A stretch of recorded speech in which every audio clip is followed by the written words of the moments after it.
Shalom Aleichem à tous et à toutes. Le thème qu'on va traiter aujourd'hui, a-t-on droit de travailler le jour de Purim?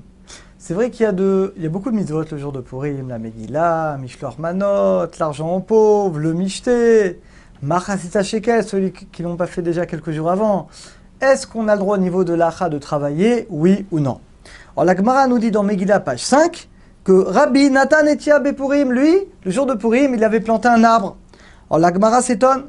Normalement, il n'aurait pas dû, puisque c'est écrit que Yeme Simcha ou Mishte ve Yom Tov. Alors, l'Agmara dit que le fait qu'on dise sur Purim que c'est un jour de joie, l'Agmara dit Milamet Shasurim Besped. Vous savez que nous aussi, il y a un enterrement le jour de Purim, on n'a pas le droit de faire des spedim, des oraisons funèbres. C'est considéré comme un jour de fête. Mishte, le fait qu'on dit c'est un festin, l'Agmara dit Asurim Betanit.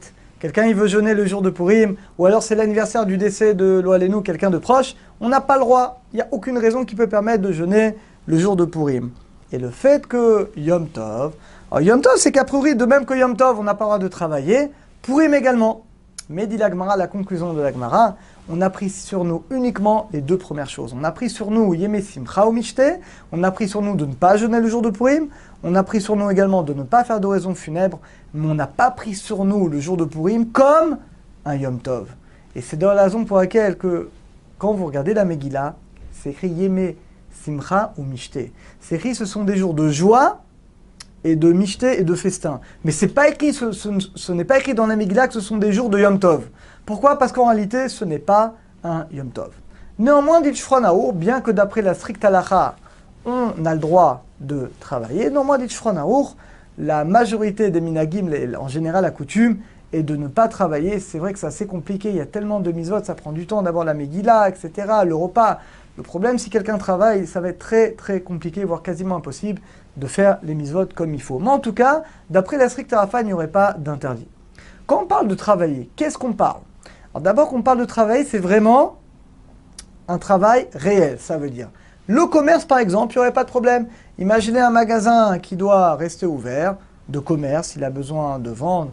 On pense notamment à ceux qui vendent les épiceries. Alors une épicerie, il n'y aurait pas de problème parce qu'on a besoin. On a besoin le jour de Purim justement d'acheter des choses. Donc une épicerie, par exemple, elle pourrait rester ouverte le jour de Purim, ça ne poserait pas réellement de problème. Deuxième chose, imaginez, il y a un risque de perte. Vous savez, par exemple, à Chol HaMoed, normalement, Chol HaMoed, les jours de demi-fête, on n'a pas le droit de travailler.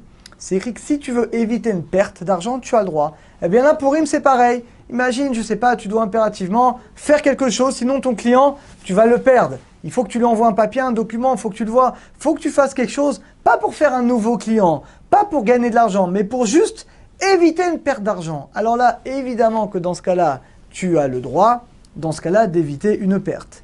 Néanmoins, il écrit celui qui fait un travail, là on parle maintenant d'un travail actif, le jour de Purim, bien qu'il n'y a pas d'interdit, Enoroué Siman Bracha Leolam, il ne verra jamais de bracha de ce travail-là. C'est-à-dire que de toute manière, ça ne sert pas à grand-chose. Tu veux travailler, travaille, mais tu perds complètement. Tu perds non seulement toutes les misotes que tu vas bâcler, tu n'auras pas le temps de les faire bien, et en plus, le travail que tu vas faire, il ne sera pas productif et il n'y aura pas de bracha de ce travail.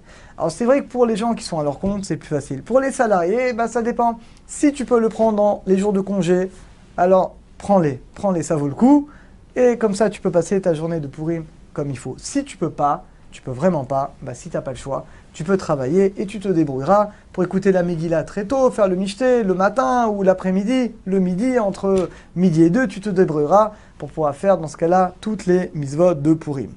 Également, par un goy, on peut, si quelqu'un veut faire un travail, il veut demander à un goy de faire un travail pour lui, on a le droit. On a le droit là également, dans ce cas, ça ne pose pas de problème. De faire maintenant une melacha, une action, par exemple, quelqu'un il veut prendre sa voiture, évidemment, il n'y a pas de problème, d'allumer la lumière, de se raser, c'est également, il n'y a pas de problème, c'est une simra, la joie, la personne, elle a envie de bien s'habiller, elle veut se raser, etc. Il n'y a pas de problème. Tout ce qui est lié à la simra de Purim, il n'y a pas de problème.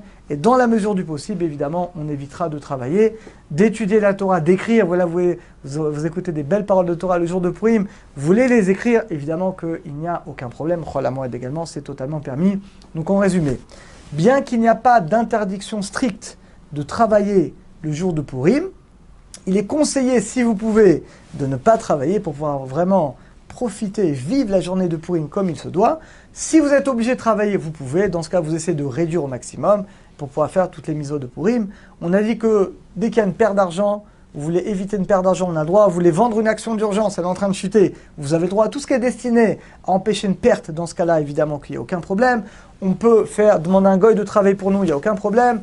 Et on a dit, si quelqu'un il veut se raser, il veut faire un travail, prendre sa voiture, faire des melachot, dans ce cas-là également, il n'y a aucun problème. Alors, Chag Sameach, et qu'on ait tous le srout de passer un bon Purim dans la Simcha et le Shalom.